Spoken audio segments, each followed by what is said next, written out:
ನಮಸ್ಕಾರ. ನಿಮಗೆಲ್ಲ ಕನ್ನಡ ಸಿನಿಮಾ ಲೋಕಕ್ಕೆ ಸ್ವಾಗತ. ನಾನು ನಿಮಗೆ ನಮ್ಮ ಕನ್ನಡ ಚಿತ್ರಲೋಕದ ಬಗ್ಗೆ ಹೇಳುತ್ತೇನೆ.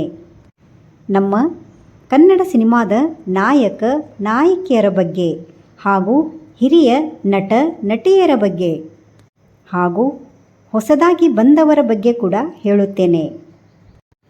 ಆದರೆ ನಾನು ಇವತ್ತು ನಮ್ಮ ಎಲ್ಲರ ಅಚ್ಚುಮೆಚ್ಚಿನ ನಟಿ, ಹಿರಿಯ ನಟಿ ಜಯಂತಿ ಮೇಡಮ್ ಅವರ ಬಗ್ಗೆ ಹೇಳುತ್ತೇನೆ. ಅವರ ಅಭಿನಯದ ಬಗ್ಗೆ ನೋಡೋಣ. ಸರಿ, ಹಾಗಾದರೆ ಈಗ ನಾವು ನಮ್ಮ ಹಿರಿಯ ನಟಿ ಜಯಂತಿ ಮೇಡಮ್ ಅವರು ಸಿನಿಮಾದಲ್ಲಿ ಹೇಗೆ ಪ್ರವೇಶ ಮಾಡಿದರು ಎಂಬುದು ನೋಡೋಣ. ಜಯಂತಿಯವರ ನಿಜ ಹೆಸರು ಕಮಲಾ ಕುಮಾರಿ. ಇವರು 1945ರಲ್ಲಿ ಕರ್ನಾಟಕದಲ್ಲಿ ಬಳ್ಳಾರಿಯಲ್ಲಿ ಹುಟ್ಟಿದ್ದಾರೆ ಎಂದು ಹೇಳಲಾಗಿದೆ. ಬಾಲ್ಯದಿಂದಲೇ ಅವರಿಗೆ ನೃತ್ಯ ಮತ್ತು ಅಭಿನಯದ ಮೇಲೆ ಅಪಾರ ಆಸಕ್ತಿ ಇತ್ತು. ಅವರ ತಾಯಿ ಕೂಡ ನೃತ್ಯಗಾತಿಯಾಗಿದ್ದರು. ಅವರು ಪ್ರೇರಣೆಯಿಂದಲೇ ಜಯಂತಿಯವರು ಕಲಾಕ್ಷೇತ್ರಕ್ಕೆ ಕಾಲಿಟ್ಟರು. ಸಣ್ಣ ವಯಸ್ಸಿನಲ್ಲಿ ಅವರು ಭರತನಾಟ್ಯ ಕಲಿತುಕೊಂಡು ವೇದಿಕೆಯಲ್ಲಿ ಪ್ರದರ್ಶನ ನೀಡಲು ಆರಂಭಿಸಿದರು. ಜಯಂತಿಯವರು ಮೊದಲಿಗೆ ಸಣ್ಣ ಪಾತ್ರಗಳ ಮೂಲಕ ಚಿತ್ರರಂಗ ಪ್ರವೇಶ ಮಾಡಿದ್ದರು.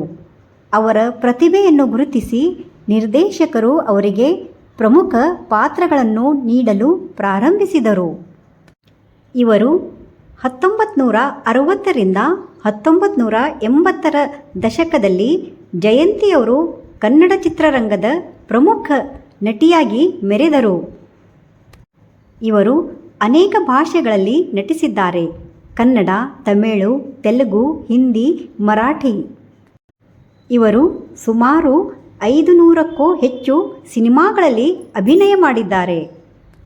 ಇವರ ಪ್ರಸಿದ್ಧ ಕನ್ನಡ ಸಿನಿಮಾಗಳು ಜೇನುಗೂಡು, ಕಸ್ತೂರಿ ನಿವಾಸ್, ಬಹಾದ್ದೂರ ಗಂಡು, ಎಡಕಲ್ಲು ಗುಡ್ಡದ ಮೇಲೆ, ನಾಗರ ಹಾವು. ಕನ್ನಡ ಚಿತ್ರರಂಗದಲ್ಲಿ ಇವರಿಗೆ ಅಭಿನಯ ಶಾರದೆ ಎಂದು ಕರೆಯಲ್ಪಟ್ಟಿತ್ತು. ಇವರ ನಟನೆಯ ವೈಶಿಷ್ಟ್ಯ ಸ್ವಾಭಾವಿಕ ಅಭಿನಯ, ಭಾವನಾತ್ಮಕ ಪಾತ್ರಗಳಲ್ಲಿ ಪರಿಣಿತಿ, ಗಂಭೀರ ಮತ್ತು ಗ್ಲ್ಯಾಮರ್ ಎರಡರಲ್ಲೂ ಸಮತೋಲನ. ಇವರ ಸಿನಿಮಾದ ಹಾಡುಗಳು ಎವರ್ಗ್ರೀನ್, ಇವತ್ತಿಗೂ ಕೂಡ ಜನರು ಕೇಳುತ್ತಾರೆ. ಅವರ ಹಾಡುಗಳು ತಂಗಾಳಿಯಲ್ಲಿ ನಾನು ತೇಲಿ ಬಂದೆ. ಇವರ ಎವರ್ಗ್ರೀನ್ ಹಾಡುಗಳು ಕೇಳೋಣ.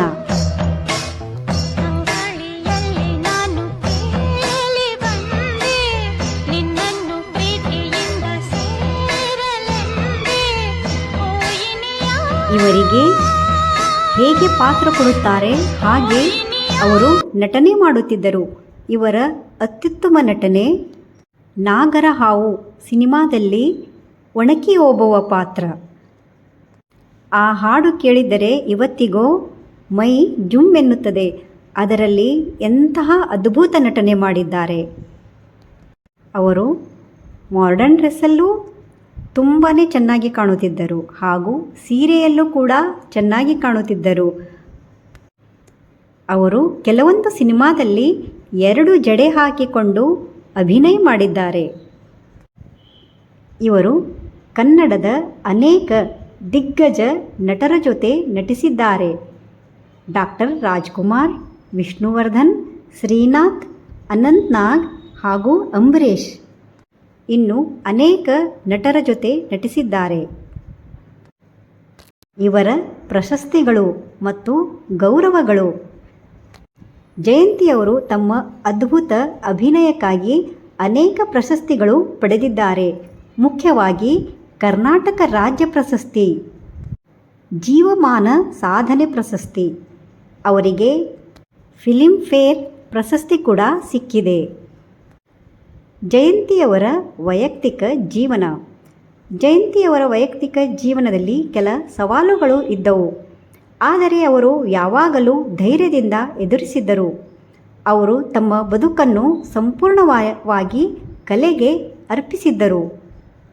ಜಯಂತಿಯವರು ಮಹಿಳಾ ಪಾತ್ರಗಳಿಗೆ ಹೊಸ ಅರ್ಥ ನೀಡಿದರು. ಕನ್ನಡ ಸಿನಿಮಾಗಳಲ್ಲಿ ಶಕ್ತಿಯುತ ಪಾತ್ರಗಳನ್ನು ತಂದರು. ಅನೇಕ ನಟಿಯರಿಗೆ ಪ್ರೇರಣೆಯಾದರು. ಇಂದಿಗೂ ಅವರ ಸಿನಿಮಾಗಳು ಜನಮನಗಳಲ್ಲಿ ಜೀವಂತವಾಗಿವೆ. ಅವರ ಕೊನೆಯ ದಿನಗಳು. ವಯಸ್ಸಾದಂತೆ ಅವರು ಸಿನಿಮಾಗಳಲ್ಲಿ ಕಡಿಮೆ ಕಾಣಿಸಿಕೊಂಡರು. ಆದರೆ ಅವರ ಅಭಿಮಾನಿಗಳು ಅವರನ್ನು ಎಂದಿಗೂ ಮರೆಯಲಿಲ್ಲ. 2021ರಲ್ಲಿ ಜಯಂತಿಯವರು ಅಗಲಿದರು. ಅವರ ನಿಧನದಿಂದ ಕನ್ನಡ ಚಿತ್ರರಂಗ ದೊಡ್ಡ ನಷ್ಟ ಅನುಭವಿಸಿತ್ತು. ಅವರ ಪರಿಶ್ರಮ, ಪ್ರತಿಭೆ ಮತ್ತು ಕಲೆಯ ಮೇಲೆ ಇರುವ ಪ್ರೀತಿ ಅವರಿಗೆ ಶಾಶ್ವತ ಸ್ಥಾನವನ್ನು ಕೊಟ್ಟಿದೆ. ಧನ್ಯವಾದ. ನಿಮಗೆ ನನ್ನ ವಿಡಿಯೋ ಇಷ್ಟವಾದಲ್ಲಿ ಲೈಕ್ ಮಾಡಿ, ಶೇರ್ ಮಾಡಿ ಮತ್ತು ನಮ್ಮ ಚಾನೆಲ್ಗೆ ಸಬ್ಸ್ಕ್ರೈಬ್ ಮಾಡಿ.